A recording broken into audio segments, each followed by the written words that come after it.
Hello everyone. Last जो हमारी complex की क्लास हुई थी सीआर इक्वेशन वाली, उसमें मैंने आपको एक एग्जांपल बताया था जब हम नेसेसरी और सफिशिएंट कंडीशन पे बात कर रहे थे। यही एग्जांपल था जो बोर्ड पे लिखा हुआ है और मैंने बताया था ये सीआर इक्वेशन को सोल्व कर मतलब होल्ड कर रहा है पर डिफरेंशिएबल नहीं है। ये जेड बराबर 0 पे बात कर रहे थे तब। तो मैंने आपको बताया भी था कि किस तरह आप देख सकते हैं, पर मैं इस क्वेश्चन को आपको करा देती हूँ और आप अपना मैच कर लेना। ठीक है, सबसे पहले मैंने ये बताया था जब आपको सी आर इक्वेशन होल्ड्स करानी है इसमें, तो आप क्या करें, इसे u और v के फॉर्म में लेके आए, क्योंकि ये ओनली z के फॉर्म में, u और v के फॉर्म में लेके आने के लिए x और y की टर्म्स में लेके आएंगे हम, है ना। तो कैसे करेंगे वो देखो आप। इस तरह ये है हमारे पास z बार का स्क्वायर बाई z। मैं इसमें z बार को मल्टीप्लाई और डिवाइड कर देती हूँ। z bar cube by z bar. z बार क्या हो गया, ये हो गया z बार क्यूब और ये हो गया मोड z का स्क्वायर। फिर हम इसे क्या लिखेंगे, x माइनस आयोटा y का whole cube by x square plus y square. ये हमने लिख दिया। अब जब हम इसे ओपन कर लेंगे तो हमारे पास आ जाएगा u और v। ओपन करने पे क्या मिला, देखो, x cube minus iota y cube plus minus 3x square y iota और माइनस का हो गया 3x वाई स्क्वायर। ऊपर यही मिलेगा आई थिंक।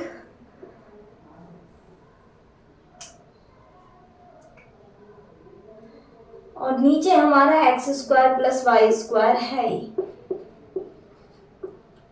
है। अब हम आयोटा वाली टर्म्स हैं उन्हें उसके v पार्ट में ले जाएंगे, इमेजिनरी में, और जो हमारी नॉर्मल टर्म्स है विदाउट आयोटा रियल पार्ट है उसे u की टर्म में लिख देंगे। क्या आ जाएगा, तो u क्या आ गया, u x कोमा y हमारे पास आ गया x cube minus 3x y square upon x square plus y square. ये आ गया u। और इसके साथ v की बात करें, v x कोमा y बराबर आ गया, ये प्लस का हो जाएगा ना, एक बार इसका क्यूब करेंगे तो नेगेटिव और एक आयोटा स्क्वायर का नेगेटिव, तो ये हो जाएगा पॉजिटिव। तो ये हो जाएगा y cube minus 3x square y by x square plus y square. ये आ गया हमारे पास v और फिर हम एफ को लिख देंगे u प्लस आयोटा v। ठीक है, u और v आ गया। हमें सी आर इक्वेशन होल्ड करानी है तो हम क्या करेंगे, u का सबसे पहले u का x के रेस्पेक्ट डेरिवेटिव निकालते हैं। u x किस पे, 0 0 पे, 0 0 पे क्या करेंगे, इस तरह करते थे ना, limit del x tends to 0। Real में इसी तरह करते थे, वही मेथड यहाँ अप्लाई कर रहे हैं। u x comma y minus x comma y में क्या पुट कर देंगे, 0 प्लस डेल्टा x कोमा, लेकिन अब y x के रेस्पेक्ट में तो y वाली टर्म्स तो 0 ही, माइनस u 0 कोमा 0 अपॉन में डेल x। और जब पुट करेंगे limit del x tends to 0, u इसमें x की जगह डेल x पुट करना है और y की जगह 0, तो ये हो गया del x cube minus 0 upon में del x square plus 0 minus u 0 0, यानी यहाँ से u 0 0, जब z 0 पे 0 है तो u और v दोनों 0 0 पे 0 है, माइनस 0 बाय डेल x।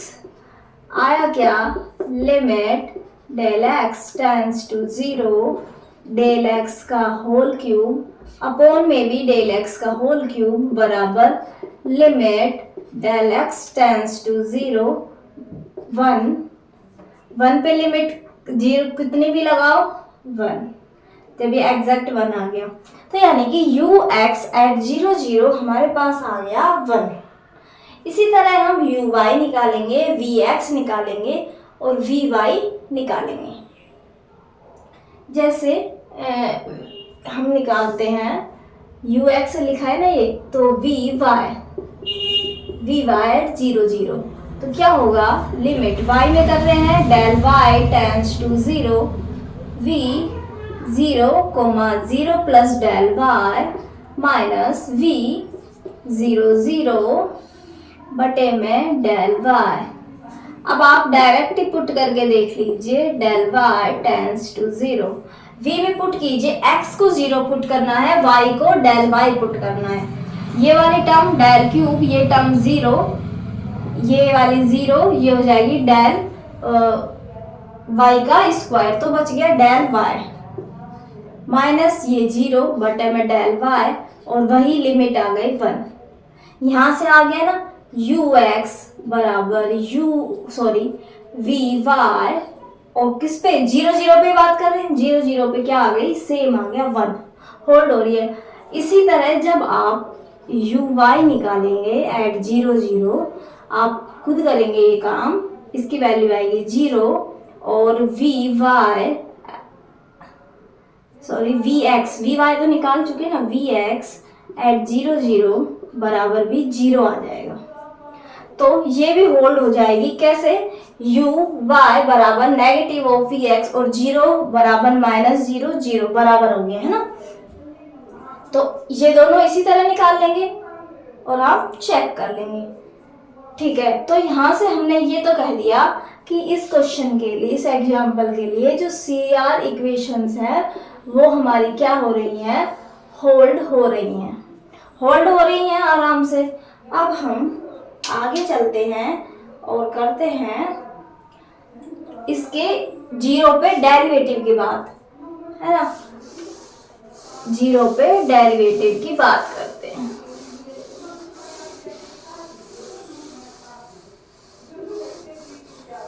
इसकी हम 0 पे डेरिवेटिव की जब बात करते हैं तो हम क्या करते हैं f डैश एट 0, इसी की चेक करना है ना, f डैश एट 0। तो ये क्या हो गया, इस पे करेंगे हम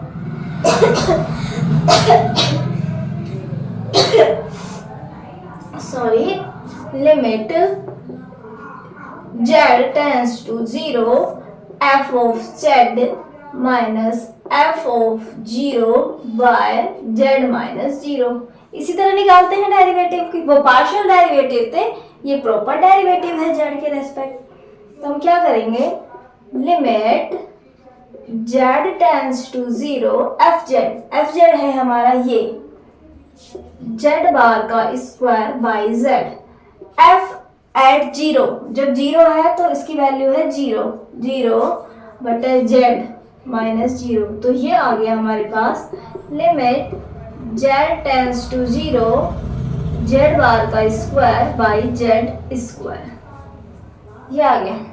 अब इसकी लिमिट चेक करनी है, या तो आप डायरेक्ट ऑब्जर्वेशन से इस तरह कर लो, जब हम एक्स एक्सिस के अलोंग जा रहे हैं, जिस 2 वेरिएबल में हम करते थे ना, एक्स एक्सिस के अलोंग जाते हैं, वाई एक्सिस के अलोंग जाते हैं, तो अलग अलग लिमिट आती है। मतलब हमें जब इस तरह के 2 वेरिएबल वाली लिमिट बन गई, क्योंकि z है वो x और y का फंक्शन है।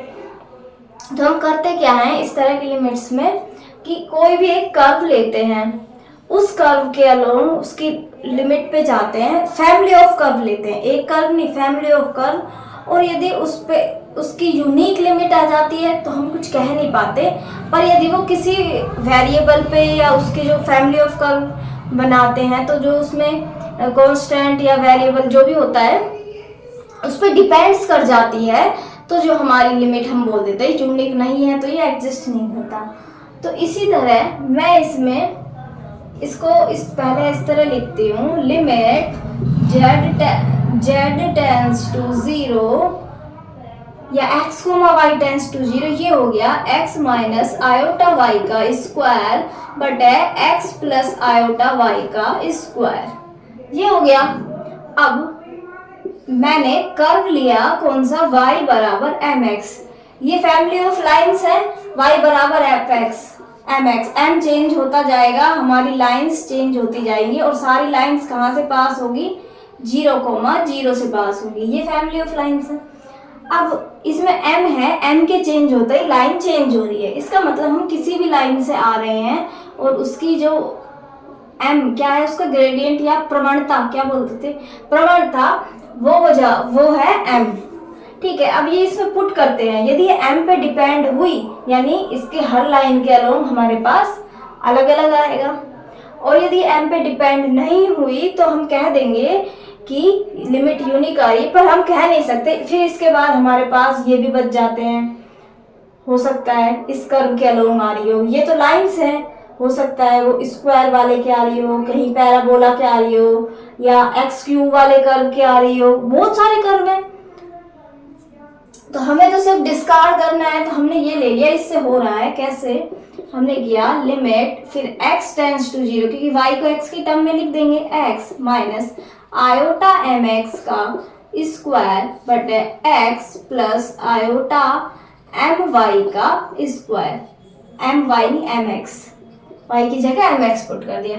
अब क्या होगा, x स्क्वायर हम आराम से कॉमन ले लेंगे इसमें से, और स्क्वायर ही कॉमन होगा तो वो कैंसिल हो जाएगा, क्या हो गया, limit x tends to 0 1 minus iota m का स्क्वायर बटे में 1 प्लस आयोटा m का स्क्वायर, ये हो गया। अब x इसमें है नहीं, तो इसका मतलब जो ये लिमिट आ गई वो हमारी, यहाँ पे लिख देती हूँ,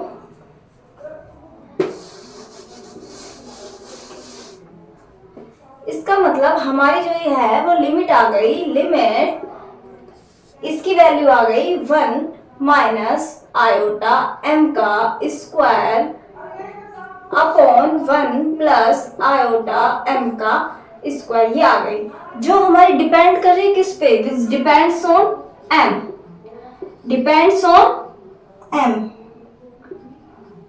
तो इसका मतलब यूनिक नहीं है। यदि मैं x एक्सिस के अलोंग जाने की कोशिश करूं, उसके लिए m होता है 0, तो लिमिट आ जाएगी 1।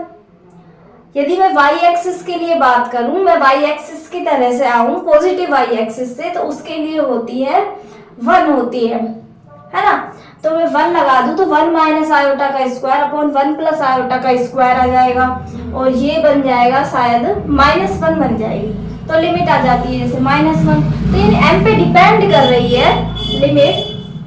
और यदि हम ये कर्व ना लेके x और y के लिए भी करते तो भी अलग अलग आ जाती है और हमारा काम हो जाता है। Depends on m not unique, क्या आ गई, लिमिट नॉट यूनिक। यदि यूनिक आ जाती किसी एक कर्व, इसके लिए नहीं, हर कर्व के लिए, किसी भी टाइप का कर्व, अब square, cube, x power n तक, एक्सपोनेंशियल कर्व या फिर ट्रिग्नोमेट्रिक कर्व, किसी भी ट्रिग्नोमेट्रिक से कहीं से भी आए, लेकिन यूनिक आ जाती हर किस चीज से, तो हम कह देते ये एग्जिस्ट कर रही है, तो इसका मतलब f'0 नॉट एग्जिस्ट, यहाँ पे नॉट एग्जिस्ट करती है, ये हमारी एग्जिस्ट नहीं कर रही है ना,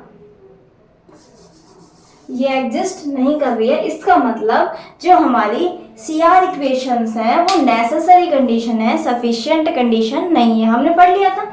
जैसे ये एग्जांपल हो गया, हमारे पास CR इक्वेशन होल्ड हो रही है लेकिन फिर भी f' एग्जिस्ट नहीं कर रहा है उस पॉइंट पे, फिर इसे सफिशिएंट बनाने के लिए हमने क्या किया था कि इसमें पार्शियल डेरिवेटिव पे कंटिन्यूटी की एक इम्पोज की थी एक कंडीशन, कि यदि इसके साथ साथ पार्शियल डेरिवेटिव्स जो हमने u और v निकाले थे वो इसके कॉन्टिन्यूअस नहीं है, कहीं ना कहीं उनको ब्रेक हो रहे हैं, नीचे दिख रहा होगा, वो आप चेक करेंगे ना उनको तब पता लग जाएगा। यानी कि यदि ux, uy और ये सब यदि 0 पे उस पॉइंट पे क्या हो जाए, कॉन्टिन्यूअस हो जाए, ux, uy, vx, vy, यानी पार्शियल डेरिवेटिव जब हमारे कॉन्टिन्यूअस हो जाते हैं तो वो हमारा हो जाता है, फिर हमारा वहां पे f' एग्जिस्ट कर जाता है, कॉन्टिन्यूअस हो जाते तो। तो ये हमने कंडीशन वो की थी। आप पहले वाली वीडियो देख लेना कि किस तरह से मैंने वहाँ अच्छे से बताया है कि नेसेसरी कंडीशन को सफिशिएंट कैसे बना रहे थे, या फिर और सीआर इक्वेशन की अदर फॉर्म्स के बारे में भी बताया है, उसकी पोलर फॉर्म क्या होती है, उसकी कार्टेशियन फॉर्म क्या है सीआर इक्वेशन की, उसकी कॉम्प्लेक्स फॉर्म क्या है, सारी चीज़ें हैं। और उसका लिंक मैं आपको दे दूँगी इसके या तो डिस्क्रिप्शन में या फिर कमेंट बॉक्स में पिन कर दूँगी उस पहले वाली वीडियो का लिंक, तो आप देख लेना वो वाली वीडियो। Okay, thank you.